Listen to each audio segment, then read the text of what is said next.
बिस्मिल्लाहिर्रहमानिर्रहीम अस्सलाम वालेकुम। मेरा नाम है ख्वाजा मोहम्मद उमर और आप देख रहे हैं कार में पीके।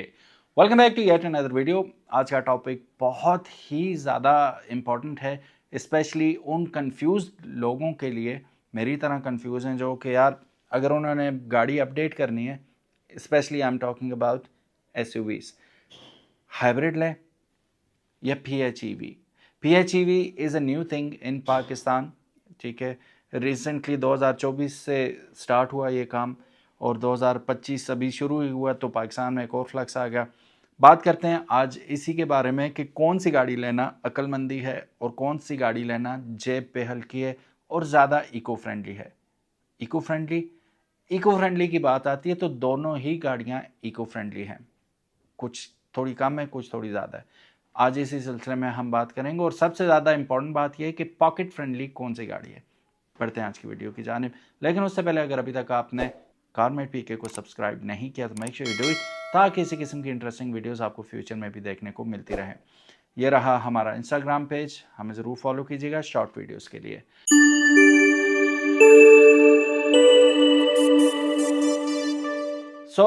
गाइस, शुरू करते हैं आज की वीडियो को। जब भी किसी दो चीज़ों का हम कंपैरिजन करते हैं तो दोनों का प्रोडक्ट नॉलेज होना ज़रूरी है कि वो चीज़ें हैं क्या। तो जानते हैं सबसे पहले हाइब्रिड के बारे में कि what is this hybrid all about. A hybrid vehicle combines a conventional internal combustion engine, जिसे हम ICE engine भी कहते हैं, with an electric motor।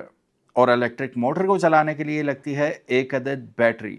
ये वो बैटरी नहीं है जो आमतौर पे हमें बॉनेट के अंदर मिलती है, this is something else. Hybrid में if I am not wrong, जो नॉर्मली बैटरी यूज़ की जाती है वो 1.6 किलोवाट आवर्स की या 1.5 किलोवाट आवर्स की बैटरी यूज़ की जाती है। तो that is more than enough for a hybrid vehicle, या यूं कह लें कि यही अभी स्टैंडर्ड बना हुआ है कि 1.5 या 1.6 किलोवाट आवर्स की बैटरी ही हाइब्रिड में आ रही है फिलहाल।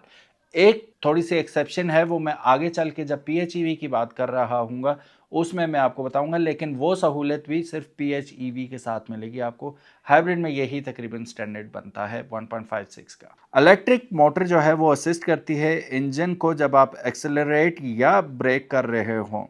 इससे होता क्या है, आपकी फ्यूल एफिशिएंसी इंप्रूव होती है और जो कार्बन इमिशंस होती हैं माहौल के अंदर वो रिड्यूस हो जाती हैं।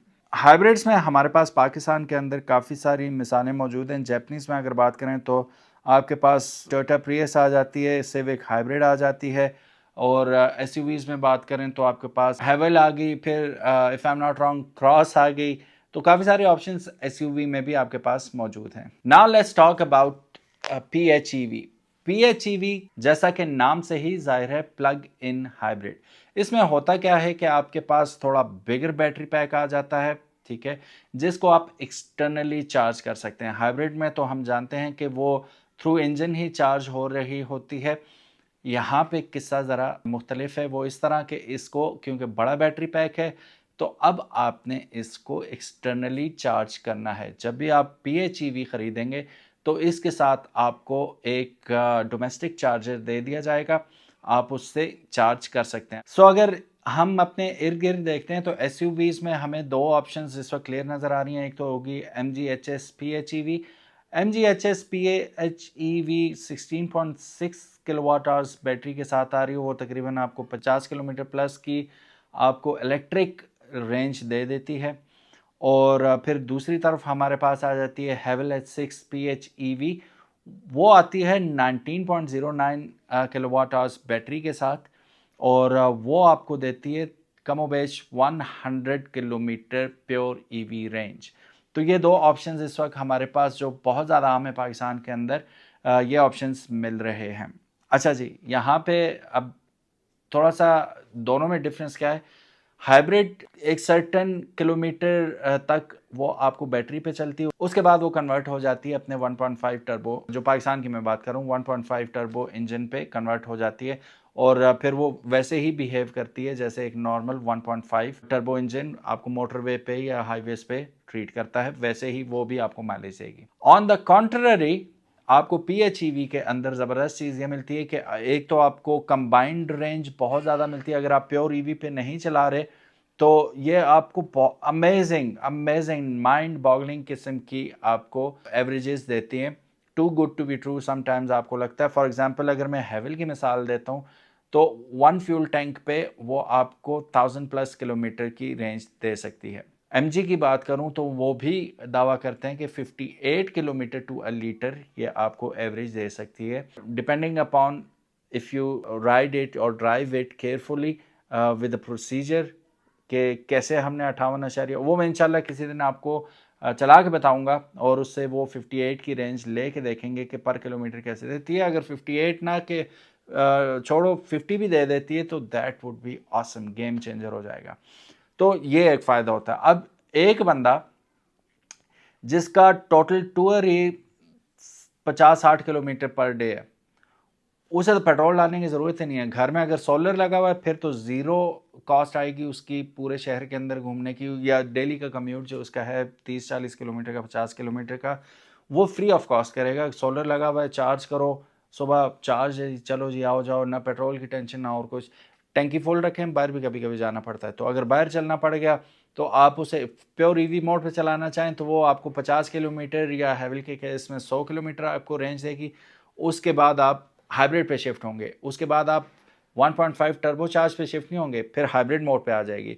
जैसा कि मैं हैवल के बारे में बता रहा था आपको कि उसकी जो जब वो हाइब्रिड पे कन्वर्ट होगी तो 1.9 किलोवाट आवर बैटरी हाइब्रिड के तौर पे यूज़ होगी उसकी। How cool is that. Normally हमें 1.6 मिलती है तो उसमें 1.9 मिल जाती है, तो इवन बेटर परफॉर्मेंस आपको मिलेगी। Same goes for MG. MG भी वो पूरी डिप्लीट नहीं करेगी अपनी बैटरी, तो वो मेरा ख्याल है 10% बैटरी जो है वो रिमेनिंग होती है, वो एज अ हाइब्रिड फिर आपको असिस्ट करती है on the motorways and in the city commute and all. In either way it is a win win situation. अब विन विन सिचुएशन तो है लेकिन इट कॉस्ट्स अ लॉट, ठीक है। एमजी की अगर बात करें तो आपको जो करंट प्राइस है एमजी एचएस PHEV की वो स्क्रीन पे नज़र आ रही है। हैवल की बात करें तो हैवल H6 PHEV उसकी प्राइस भी एमजी की आ गई और हैवल की आ गई। अब डिफरेंस भी आपको सामने नज़र आ रहा है कि कितना बड़ा डिफरेंस है। ये तो होगी PHEV की। अब हाइब्रिड्स की बात करें तो ये रही एमजी एचएस की प्राइस जो कि नॉट PHEV है, और ये है हैवल H6 HEV की प्राइस, ठीक है। डिफरेंस आप देख सकते हैं दोनों का। अब डिफरेंस आपने देखा तो नेक्स्ट बात मेरी यही थी कि it all depends upon your the way you plan your future, that what you gonna do with the money. अब आपके पास इतने पैसे हैं तो आप उसे अक्लमंदी से खर्च करेंगे। काफ़ी सारी ऑनलाइन बहसें चल रही हैं कि यार हम नॉर्मल गाड़ी लेने के बजाय हाइब्रिड क्यों लें, हाइब्रिड में हमें 20-25 लाख रुपए एक्स्ट्रा क्यों पे करें हम। सेम गोज़ फॉर फिर PHEV तो थोड़ी 8-10 लाख रुपए और महंगी हो जाती है, तो क्यों हम लें। हम जो इतने अरसे में पैसे बचाएंगे तो हमें 10-15 साल लग जाएंगे उतने अरसे में, जितने अरसे में हम पैसा रिकवर करेंगे। भाईजान सिर्फ पैसा बचाने नहीं होता, कमोडिटी एसेट भी होता है। जितने में आपने ख़रीदी है, पाकिस्तान में गाड़ियों की कीमतें अजीब मोल के अप्रिशिएट होती हैं, जितनी यूज़ होगी कीमत अप्रिशिएट होगी, डिप्रिशिएट नहीं होती, ठीक है। तो वो आपका एक सिक्योर डिपॉजिट है, ठीक है। पूरी दुनिया में ये पेरिशेबल आप कह सकते हैं कमोडिटी है, ये डिक्रीज़ हो जाती है वैल्यू, यहाँ पे अप्रिशिएट हो जाती है कीमत। तो इसलिए भी लोग PHEV लेते हैं कि यार पैसे पड़े हुए तो उसमें डाल दो भाई, ठीक है, सेव रहेंगे आपके पैसे, जिस वक्त बेचा तो इकट्ठी रकम भी मिल जाएगी। तो ये एरिया कोई टच नहीं करता कि लेने की लॉजिक ये भी होती है कि यार अगर आपने 1,28,30 की आपने हैवल H6 PHEV ले लिए तो उससे आप इनकी हैवल की H6 ही ले लेते जो आपको 1 करोड़ से भी कम की मिलनी थी, ठीक है। तो लॉजिक क्या है 30 लाख रुपए ऊपर देने का, 35 लाख रुपए ऊपर देने का। लॉजिक ये है कि वो 35 लाख रुपए सिक्योर है, जब आप सेल करेंगे तो वो लॉस नहीं है, वो आपको वापस उतने ही पैसे कमोबेश मिल जाएंगे। तो ये सिंपल सा सीन है, ये कोई सोचता ही नहीं है कि यार पैसा महफूज है हमारा। This is pretty much it guys. ये तो मेरी टेक थी कि what is the difference between hybrid and PHEV। अगर मैंने लेना हो और मेरे पास पैसे हों, स्मार्टली अगर मैं सोचूं तो definitely I am gonna go for PHEV। What about you guys. आपके पास अगर 1,30,00,000 का बजट है, अब जैसे मैंने बताया 2 ऑप्शन है, एक MG आ जाती है आपके पास PHEV और एक आ जाती है हैवल H6 PHEV। अभी हम इन दो की बात कर रहे हैं। तो इन दोनों में से आपने लेना हो तो कौन सी गाड़ी लेंगे और क्यों, कमेंट सेक्शन में ज़रूर बताइएगा। Thank you so very much for watching this video. उम्मीद है आज की वीडियो आपको पसंद आई होगी। अगर पसंद आई, give it a big thumbs up, and if you haven't subscribe to car में PK, make sure you do, ताकि नेक्स्ट टाइम इसी तरह की इंटरेस्टिंग और इन्फॉर्मेटिव वीडियोज़ आपको देखने को मिलती रहें। अपना ख्याल रखिएगा। अल्लाह हाफिज़। अस्सलाम वालेकुम।